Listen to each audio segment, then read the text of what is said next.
This is J. Krishnamurti's fourth public talk at Brockwood Park, 1975. This is the last talk. And this afternoon you will have Mr. Ravi Shankar playing sitar at 3 o'clock.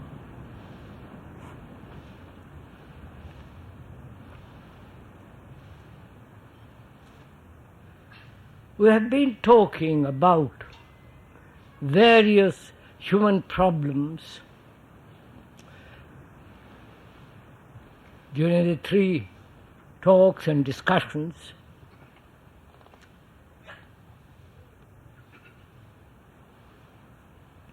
Not merely accepting or denying certain ideas or conclusions, but rather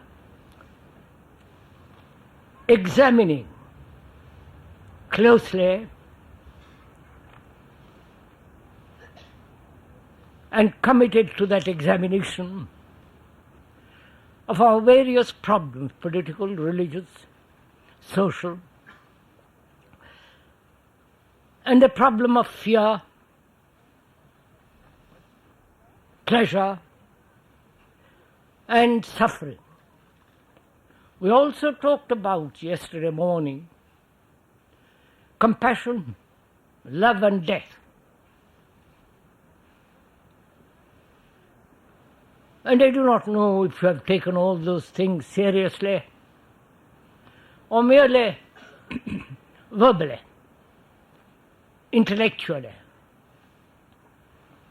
And if one has, then unfortunately it will remain at the verbal level without any deep action or commitment. And we would like this morning, if we may, talk about the whole question of what is sacred, what is the meaning of religion, and meditation.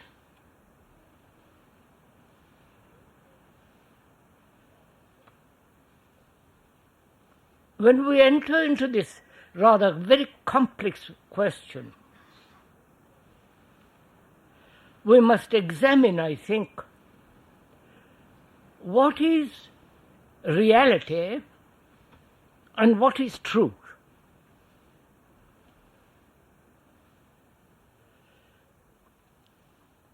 Because man has been concerned throughout the ages to discover or live in truth. And he has projected various forms of images, symbols, conclusions, images made by the mind or by the hand, and imagined what is truth, or try to find out through the activity and the movement of thought what is truth.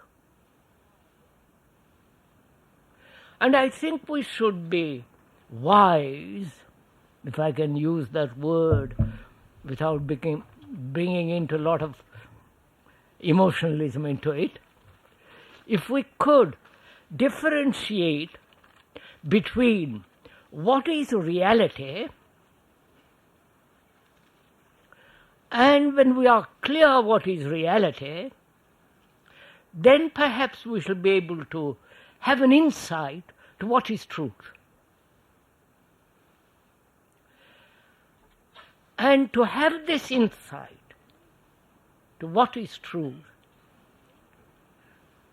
religion, and the many religions throughout the world have said that there is an enduring truth, everlasting truth. And mere assertion of what truth is becomes has very little significance. One has to discover it for oneself, not theoretically, not intellectually or sentimentally, but actually find out. If one can live in a world that is completely truthful, and we mean by religion not the organized religions, which are really sectarian, however many they may have.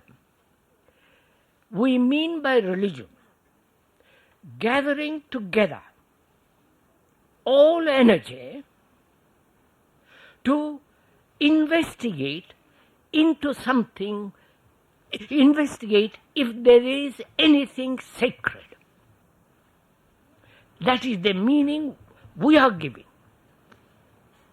Not the propagandist religion, not the religion of belief, dogma, tradition, or rituals with their hierarchical outlook. But we are using the word religion in that sense to gather all together, all energy, which will then be capable of investigating the possibility, or if there is, a truth which is not controlled or shaped or polluted by thought.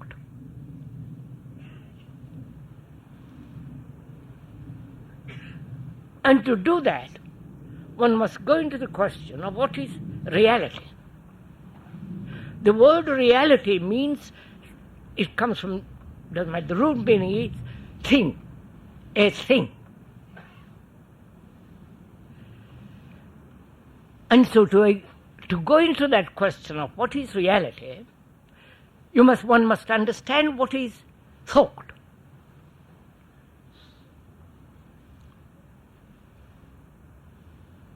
Because all the things that thought has created, our society, our religions, our so-called revelations, and all that is essentially the product of thought. It is not my opinion or my judgment, but it is a fact. All religions, when you look at them, investigate, observe without any prejudice, are the product of thought.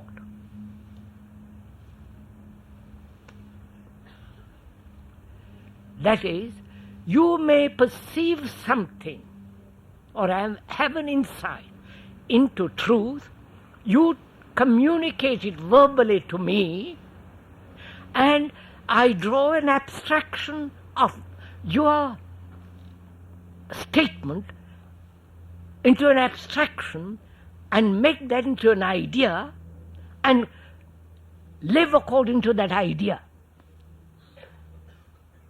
I don't know if you are... And that's what we have been doing for generations.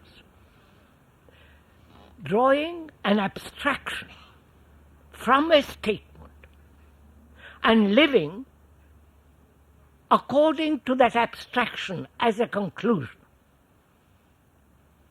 And that's generally called religion.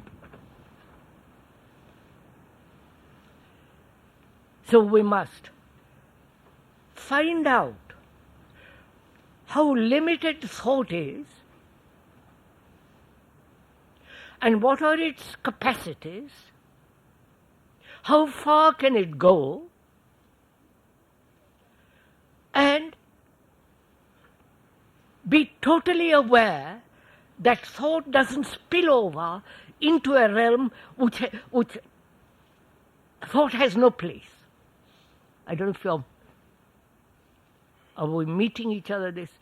Please, we are not only verbally communicating with each other, which means thinking together, not agreeing or disagreeing, but thinking together,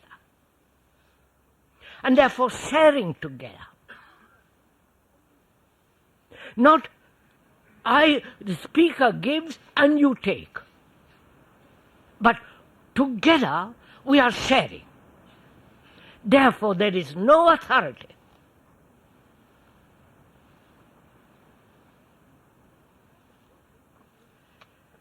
And also there is a non-verbal communication. And that's much more difficult, because unless we verbally see very clearly the full meaning of words, how the mind is caught in words, how words shape our thinking, and can go beyond that, then there is a non-verbal communication, which becomes much more significant. We are trying to do both. Both communicate verbally and non-verbally. That means we must both be interested at the same time, at the same level, with the same intensity.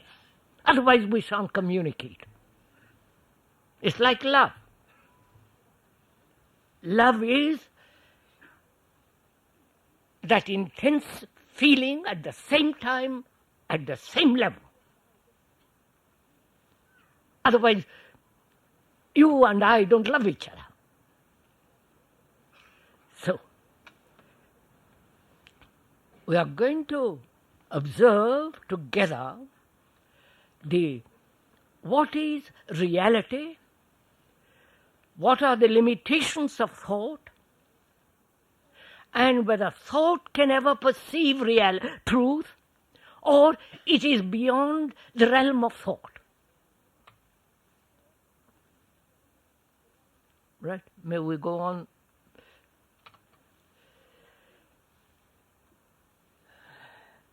I think we all agree, at least most do, even the scientists, that thought is a material process, is a chemical process. Thought is the response of accumulated knowledge as experience and memory. So, thought is essentially a thing. There is no sacred thought, no noble thought. It's a thing. And its function is in the world of things, which is technology, learning the art of learning, the art of seeing and listening. It is in that area is truth, is reality. Right? Are we meeting each other?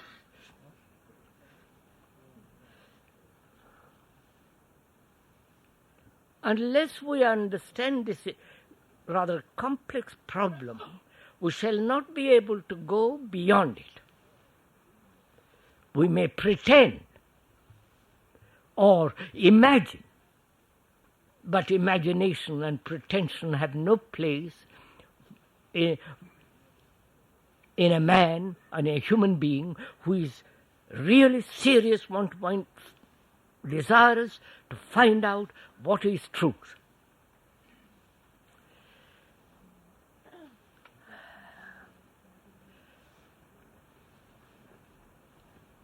As long as there is the movement of thought, which is time and measure, in that area, truth has no place.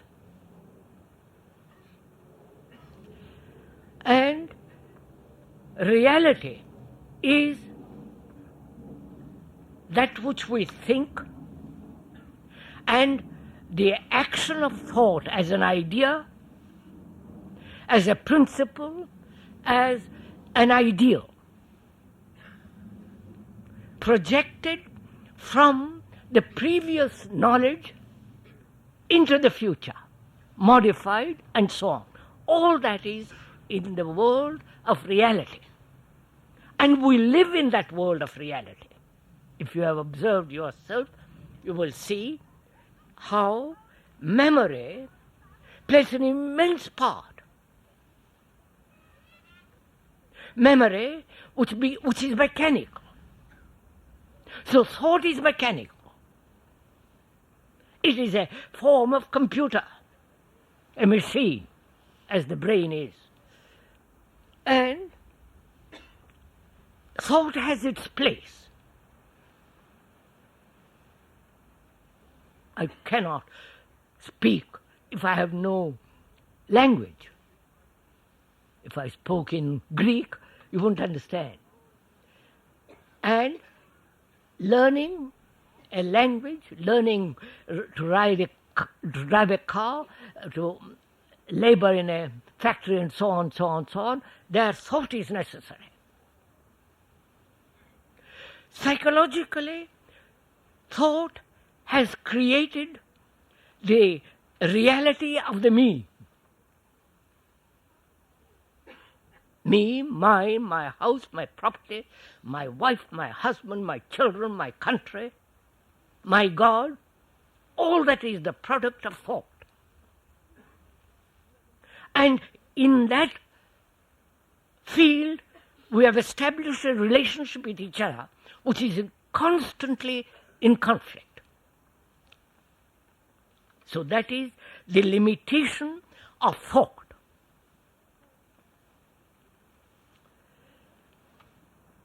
And unless we put order in that world of reality, we cannot go further. Right? I hope we are following each other at least a little bit. We live a disorderly life in our daily activity. That's a fact. And is it possible, socially, morally, ethically, and so on, to bring order in the world of reality, in the world of thought? Right?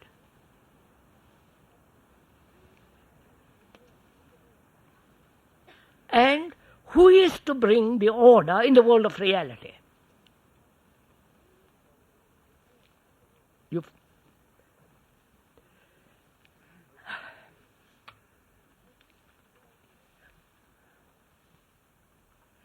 I live a disorderly life, if I do.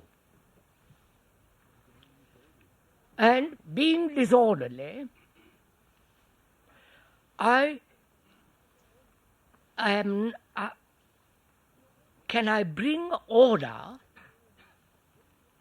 in all my activity of daily life? The daily life is based on thought. Our relationship is based on thought. Because I have an image of you and you have an image of me. And the relationship is between these two images. The images are the product of thought, which is the response of memory and experience and so on. Now, can there be order in the world of reality? This is a really very important question. Unless there is order established in the world of reality, there is no foundation for further inquiry. That is, in the world of reality, is it possible to behave orderly, not according to a pattern set by thought, which is still disorder. I don't know. Good. So, how is it? Is it possible to bring order in the world of reality? That is, no wars, no conflict, no division. Order implies great virtue. Virtue is the essence of order, not following a blueprint. Then that becomes mechanical. So, who is to bring order in this world of reality? Right? So man has said, God will bring it. Believe in God, and you will have order. Love God, you will have order. But and this order becomes mechanical because our desire is to be secure, to survive, to find a way of living, the easiest way of living. Let's put it that way. So we are asking, who is to bring order in this world of reality where there is such confusion, misery, pain, and violence and so on? A world of reality which thought has created. Can thought bring order in that reality? You follow me? So who is to bring order in the world of reality?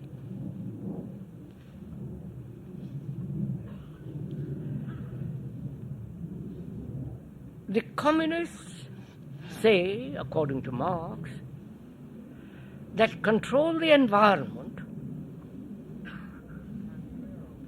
then there will be order in man. According to Marx, society, the state will wither away, all that stuff. And now they have tried to bring order, but man is in disorder, even in Russia. So one has to find out, if thought is not to bring about order, then what will? I don't know if this is a problem to you, if it really interests you. So one has to say, can thought, which has made such a mess of life, and thought cannot bring clarity into this world of reality, then is there an observation in the field of reality or of the field of reality without the movement of thought? Are we meeting each other this?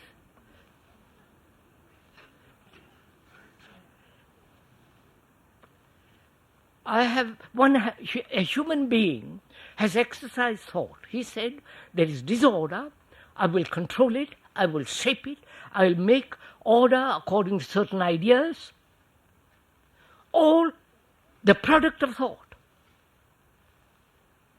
And thought has created disorder. So, thought has no place in order.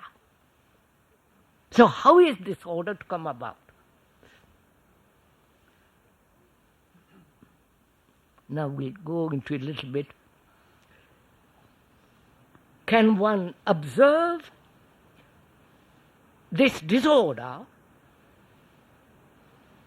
in which one lives, which is conflict, contradiction, opposing desires,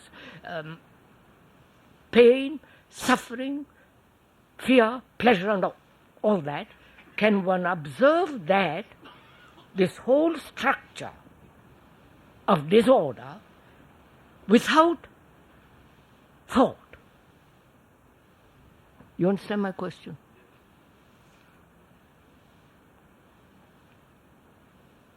Can you observe this enormous disorder that we live externally as well as inwardly without any movement of thought? Because if there is any movement of thought, then it is going to create further disorder. Right? So can one observe this disorder in yourself, in oneself, without any movement of thought as time and measure? That is, without any movement of memory.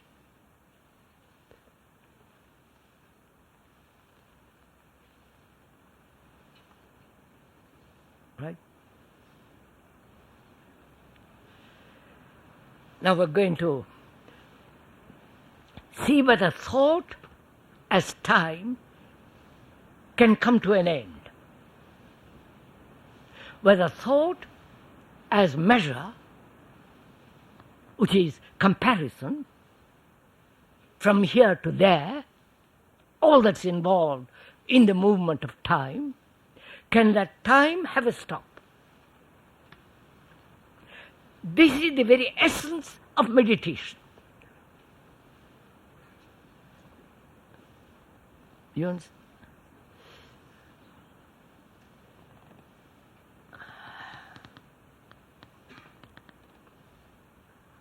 So, we are going to inquire together if time has a stop.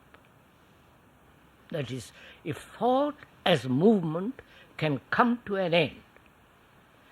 Then only there is order, and therefore virtue. Not cultivated virtue, which requires time, and therefore not virtue, but the very stopping, but the very ending of thought is virtue.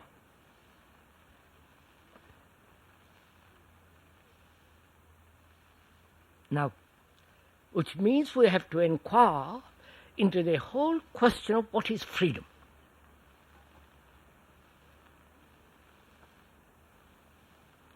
Can man live in freedom? Because that's what it comes to.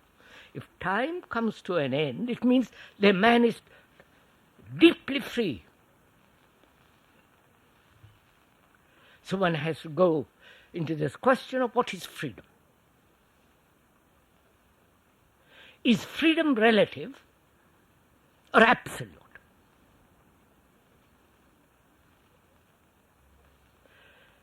If freedom is the outcome of thought, then it is relative. When freedom is not bound by thought, then it is absolute. We're going to go into that.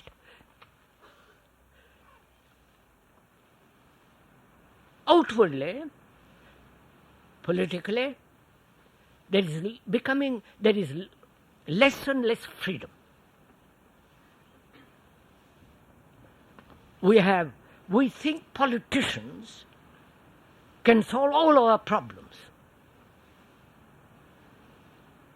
And the politicians, especially the tyrannical politicians, they assume the authority of God.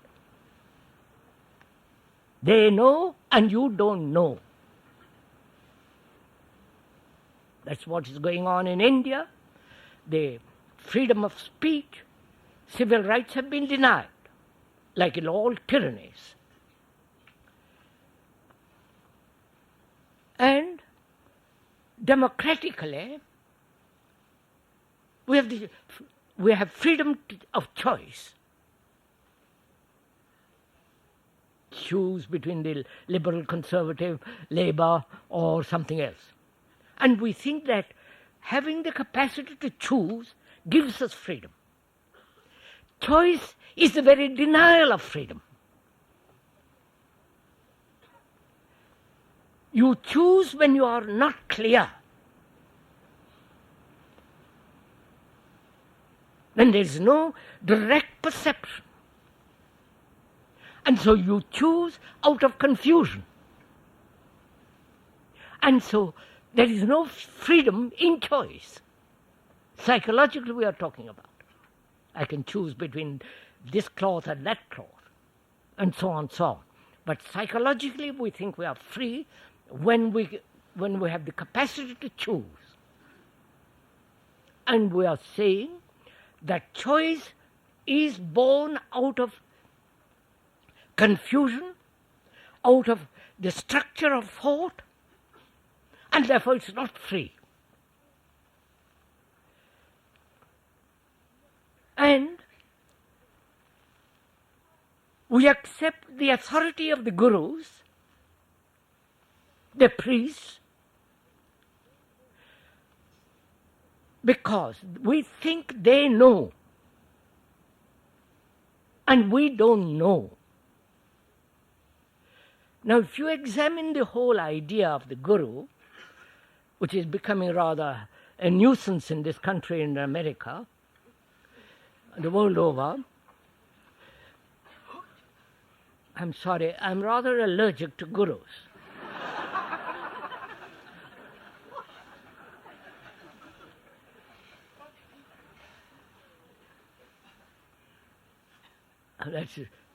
I know several of them, many of them. They come to see me.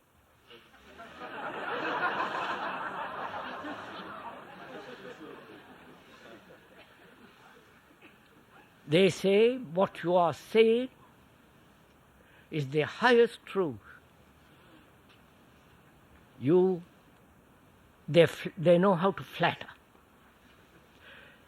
But they say we are dealing with people who are ignorant. And we are the intermediaries. And we want to help them. So they assume the authority and therefore deny freedom. I do not know if you have not noticed, not one single guru has raised his voice against tyranny.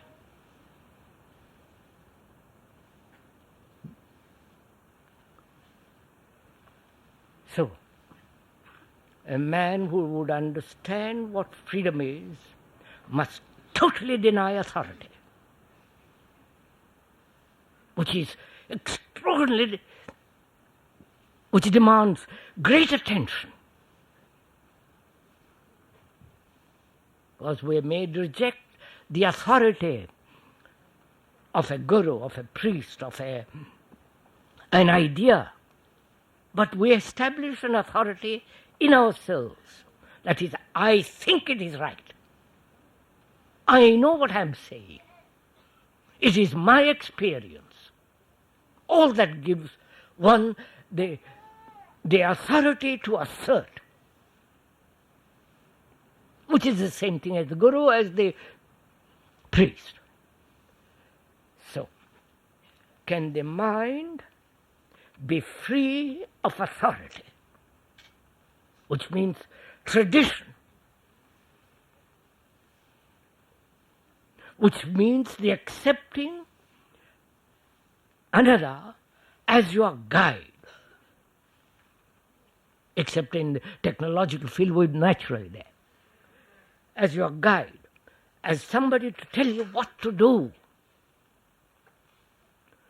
If you reject that authority, as one must, if there is to be freedom, and your man must be free. If he is not, he is becoming a serf, a slave, and denying the beauty and the depth of human spirit. Now, can the mind put aside all authority?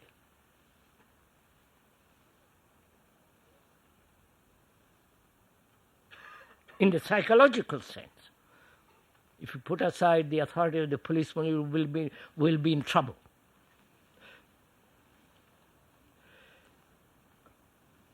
That requires a great deal of inward awareness.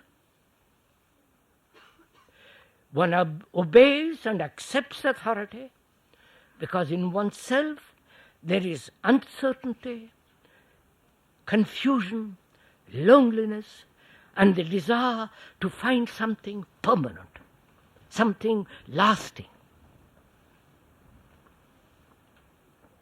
Right? And is there anything lasting? Anything that's permanent, created by thought?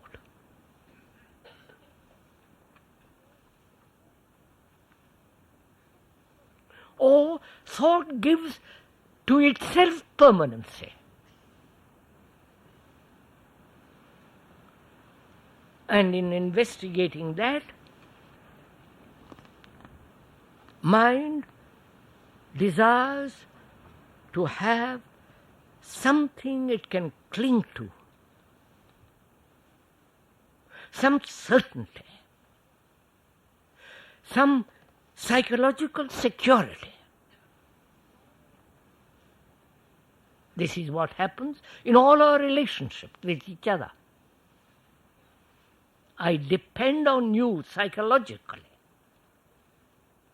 because in myself I am uncertain, confused, lonely, and I am attached to you, I possess you, I dominate you. So is freedom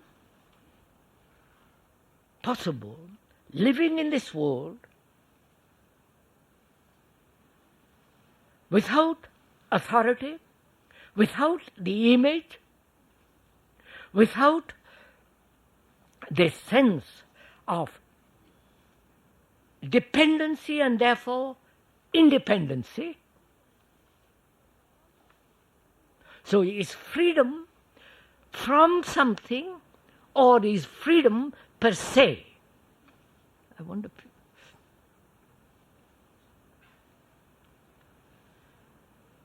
Now, can we have freedom in the world of reality? You understand my question? Can there be freedom in my relationship with you?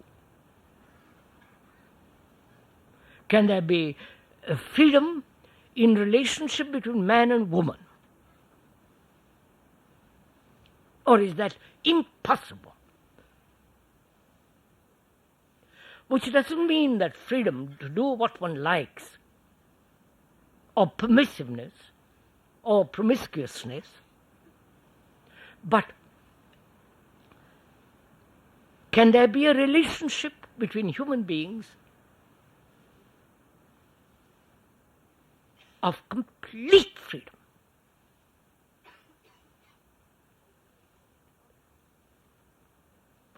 I do not know if you ever asked this question of yourself.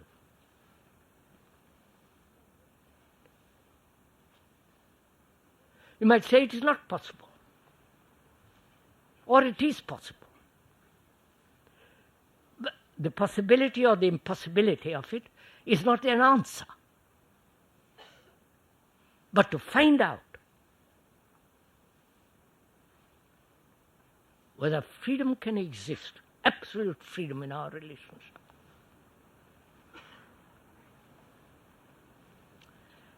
And that freedom can only exist when in our relationship there is order. Right? Order not according to you, to the man or the woman, but order in the sense, the observation of disorder, and that observation is not the movement of thought. Therefore, the observer is the observed. Only then there is freedom in our relationship. So, then we can go to something else. Having established, or rather, having observed the whole nature of disorder, order comes into being in our life. That's a fact. If you have gone into this, that's a fact. From there then we can move and find out whether thought can realize its own movement, see its own limitation, and therefore stop.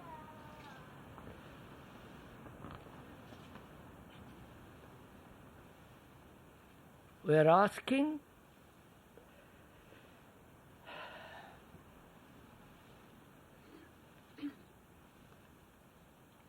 what place has time in freedom?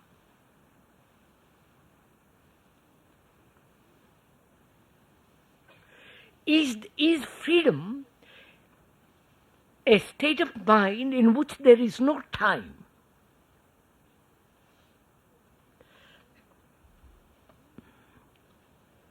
Time being movement of thought as time and matter. Thought is movement, and thought is movement in time, from here to there and so on, so on. That is, can the mind and the brain, which is part of the mind, can the brain, which has evolved through centuries, with all the accumulated memory, knowledge, experience, can that brain not, no, is there a part of the brain which is not touched by time? You understand my question?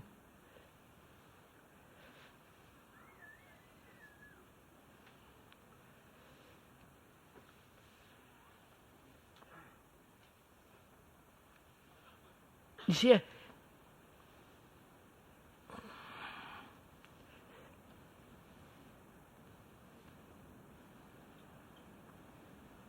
our brain is conditioned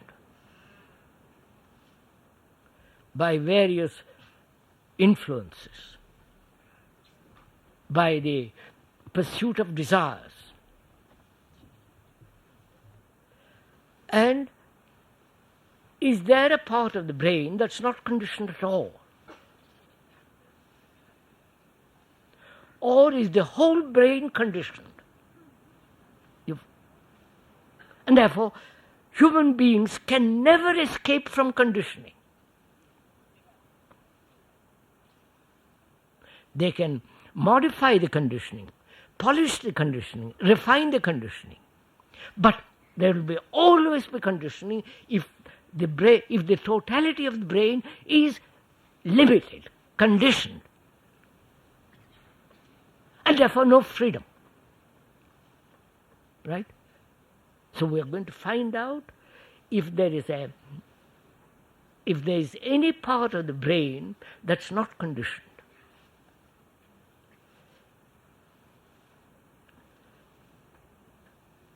And this is meditation, not just something.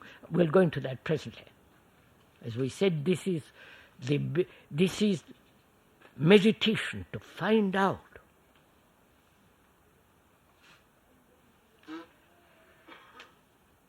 Can one be aware of the conditioning in which one lives? Right? Can you be aware of it? Conditioning that you are a Christian, that you are a capitalist, that you are a socialist, that you are a liberal, that you believe in this and you don't believe in that you are 10 different things. that you are God, no God, there is no God, that there is only knowledge, and so on, so on, so on, so on. All that is part of the conditioning. Can a human being be aware of that conditioning? That is, can you be aware of your consciousness? Not as an observer, but you are that consciousness. Can you be aware of that? And if you are aware, who is it that's aware? Is it thought that's aware, that's conditioned? Therefore it is still in the field of reality which is conditioned. Or is there an observation, an awareness in which there is pure observation?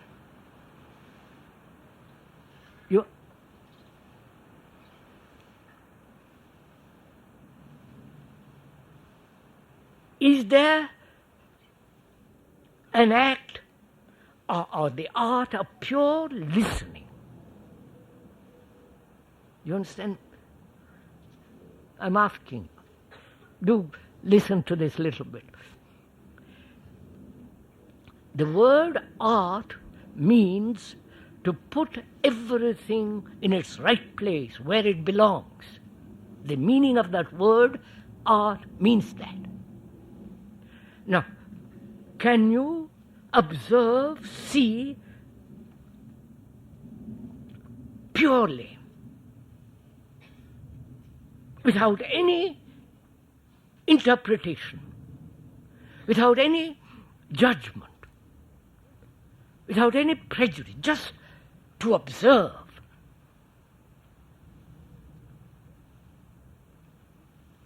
And also, can you listen as you are doing now? Can you listen without any movement of thought?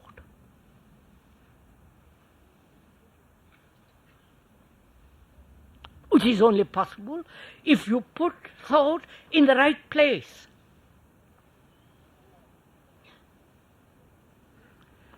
And the art of learning, which means not accumulating, then it becomes knowledge and thought, but the movement of learning without the accumulation.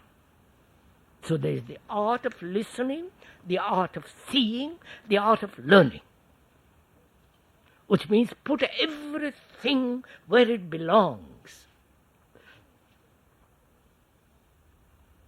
And in that there is great order.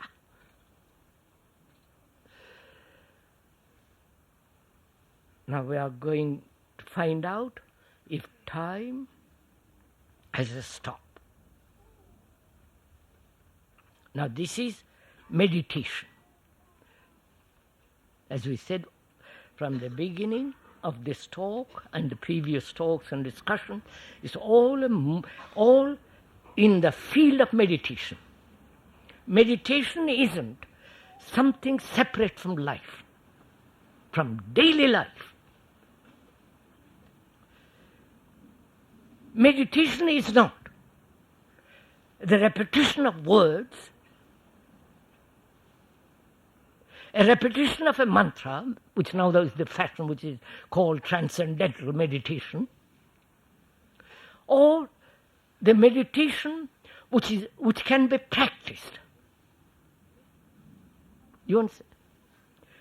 Meditation must be something totally unconscious. I wonder if you see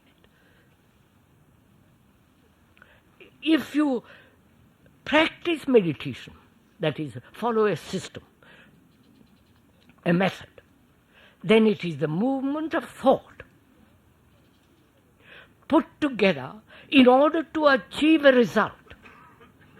And that result is projected as a reaction from the past, and therefore still within the area of thought.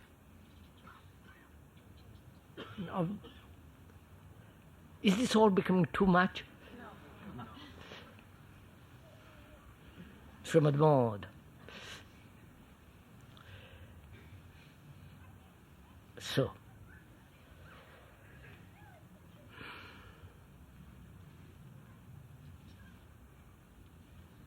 can the mind,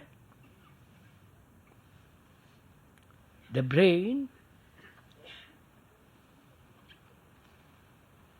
can there be in the brain a mutation? It comes to that. We say it is possible. That it is only possible, a complete psychological revolution, a mutation, is only possible when there is a great shock of attention. You understand?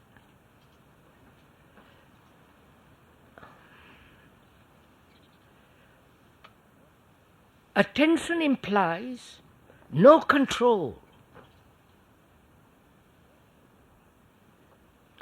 That means, have you ever asked whether you can live in this modern world or in the ancient world, in the modern world because you are not living in the ancient world, can you live in this world without a single control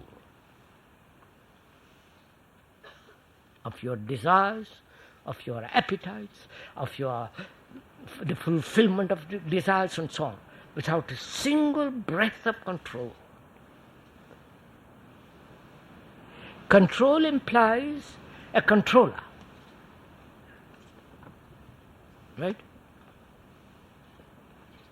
And the controller thinks he is different from that which he controls. But when you observe closely, the controller is the controlled, right? So what place has control? In the sense, restraint, suppression, controlling in order to achieve, controlling to change yourself to become something else.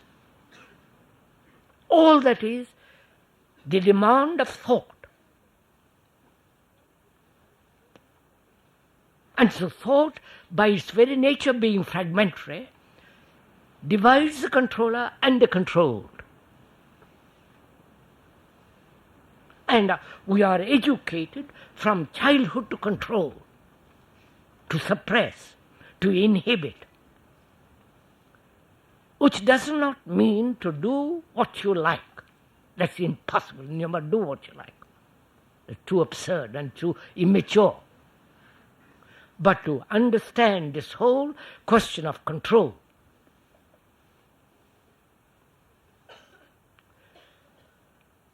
demands that you examine this desire which brings about this fragment, the desire to be and not to be. To find out whether you can live without comparison. You understand? Therefore, without an ideal, without a future, all that is implied in comparison. And where there is comparison, there must be control. And can you live without comparison and therefore without control? You understand? Have you ever tried to live without control? Without comparison? Because comparison and control are highly respectable. The word respect means to look about.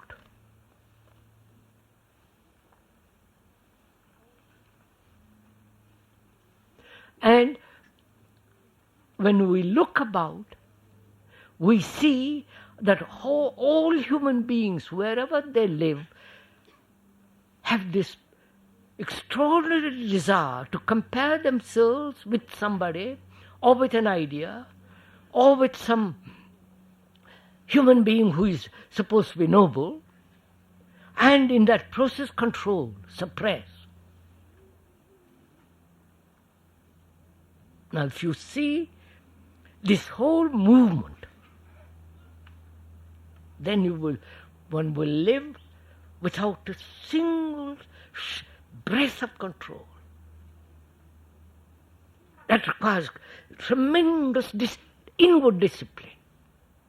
Now discipline means actually to learn, not be disciplined to a pattern like a soldier. The word discipline means to learn. Learn how to, whether it's possible to live without a single choice, comparison, control.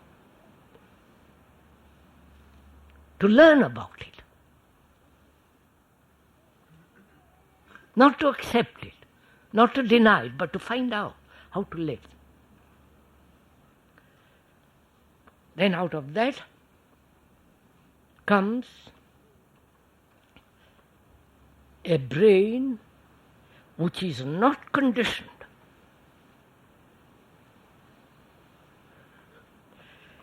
And therefore there is a brain which is totally unconditioned.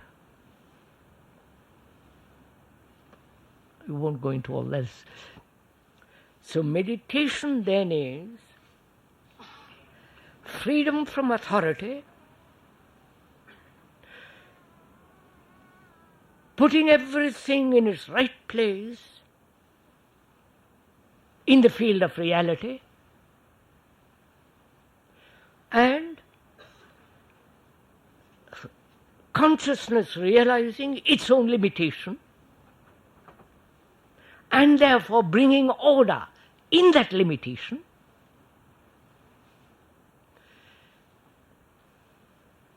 So, when there is order, there is virtue, virtue in behavior. From there, we can go now into the question whether time has a stop, which means can the mind, the brain itself and the mind, be absolutely still?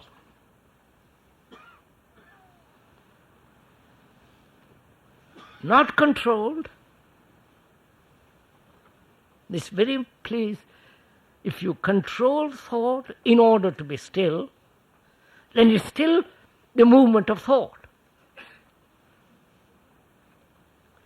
So, can the brain and the mind be absolutely still, which is the ending of time?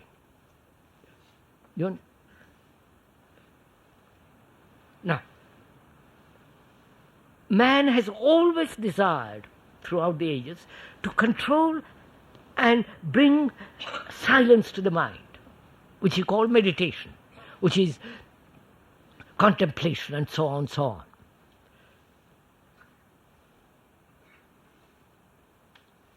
Can the mind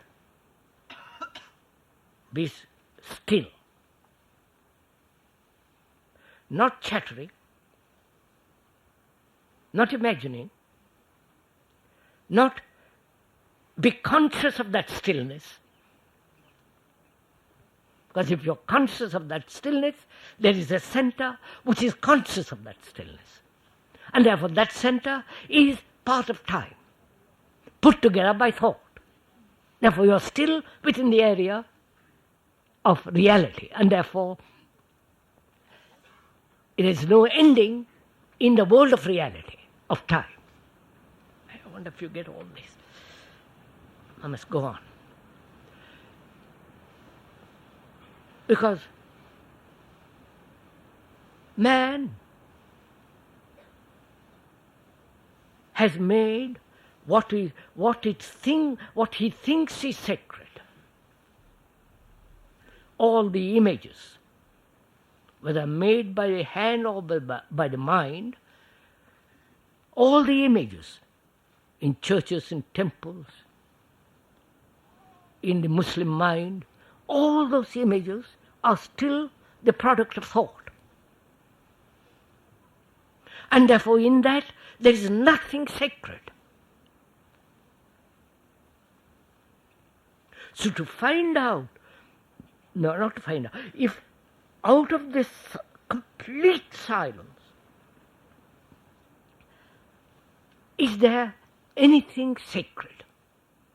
You understand? We began by saying that religion is not belief, is not propaganda, is not rituals, authority, and all the rest of it. But religion is the gathering of all energy to investigate if there is something sacred which is not the product of thought.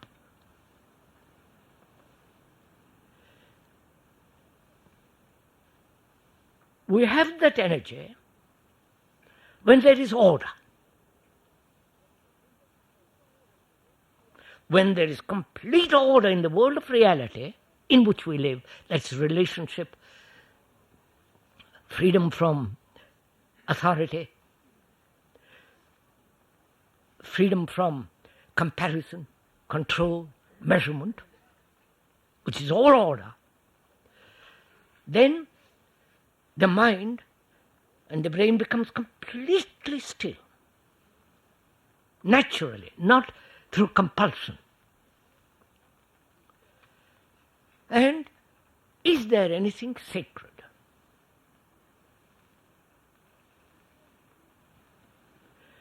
If one sees that anything that thought has created is not sacred, nothing. All the churches, all the temples, all the mosques in the world have no truth. I was once asked in India,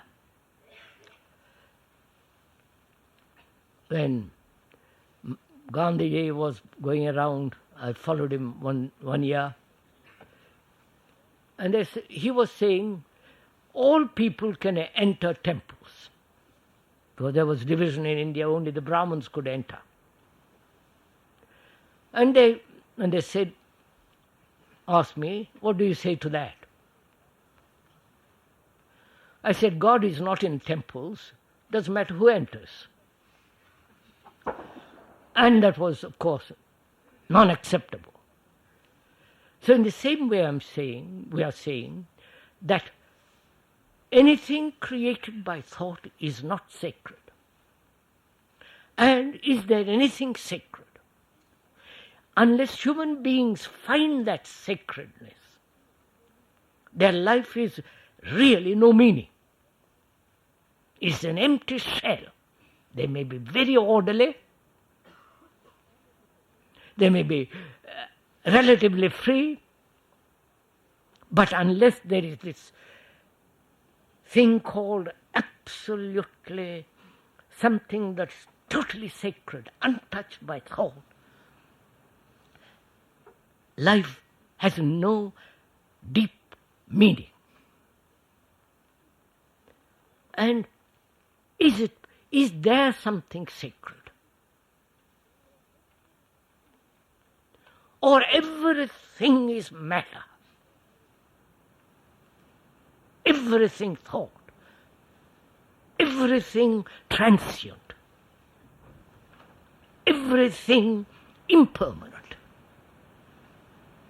Or is there something that thought can never touch and therefore incorruptible and therefore timeless and eternal and therefore sacred? You understand? And to come upon this, the mind must be completely, totally still, which means thought, time comes to an end. And therefore in that there must be complete freedom. from all prejudice, opinions, judgments. You follow completely. Then only one comes upon this extraordinary thing that's timeless. And therefore,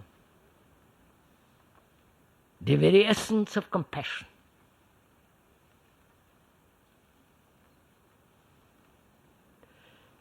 So, meditation has a significance. One must have this meditative quality of the mind, not occasionally, but all day long. And that implies another thing. What is the time now? Nearly 20 minutes to 1. I have 5 more minutes.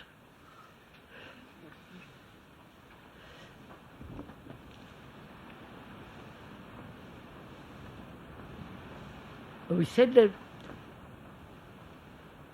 it brings another question into our mind, which is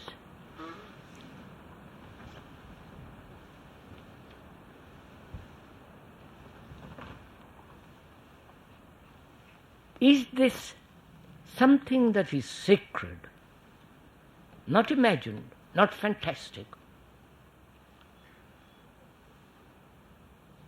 which affects our lives not only during the waking hours, but during sleep. And in this process of meditation,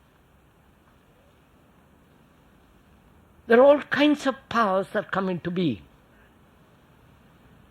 One becomes clairvoyant, because the body then becomes extraordinarily sensitive.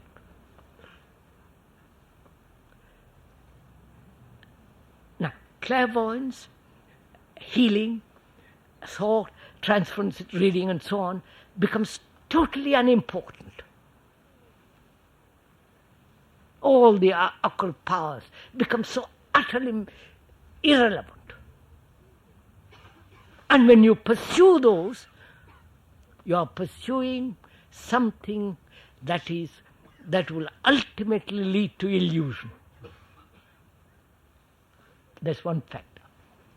Then there is the factor of sleep. What is the importance of sleep? Is it to spend the sleeping hours dreaming? You understand my question? And what are dreams? And is it possible not to dream at all? You understand? What are dreams? Why do we dream? And is it possible for a mind not to dream? And therefore, during sleep, the mind being utterly restful, a totally different kind of energy is built in. Do you understand my question? I don't mind if you don't understand.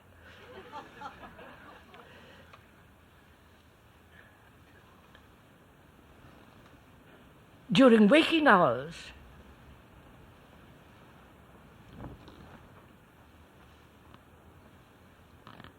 if one is completely attentive to all our thoughts, to our actions, our behavior, totally aware, then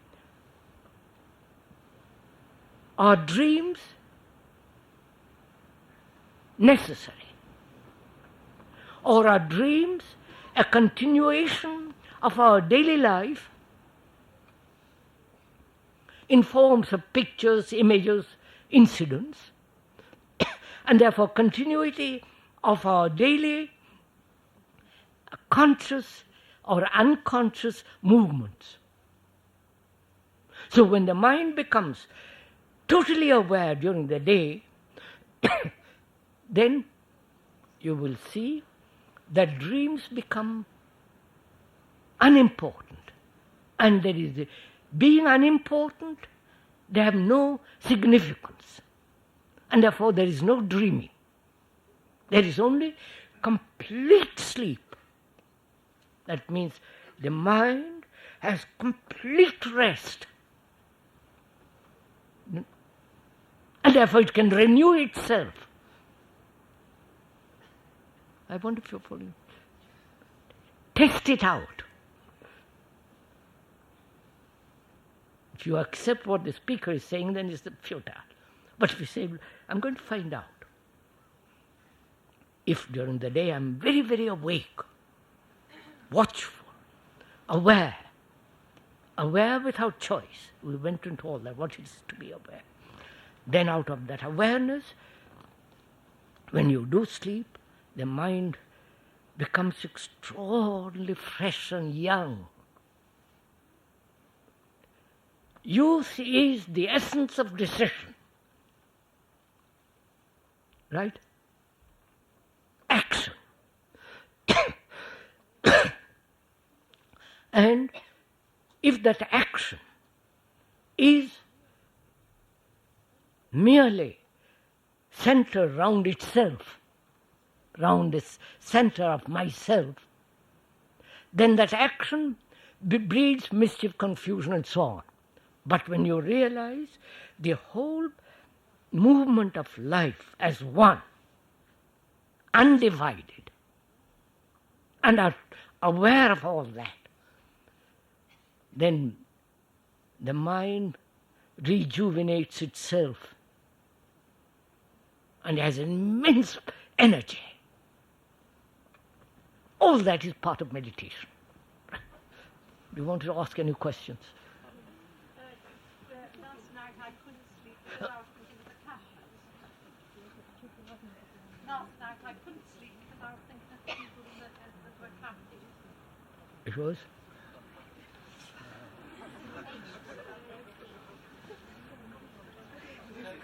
She said last night she couldn't sleep because she was thinking about the campers. Worried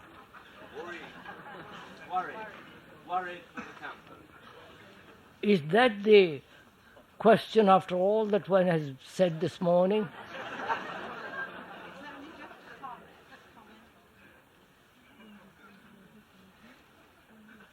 Probably next year we'll arrange different things for the campers.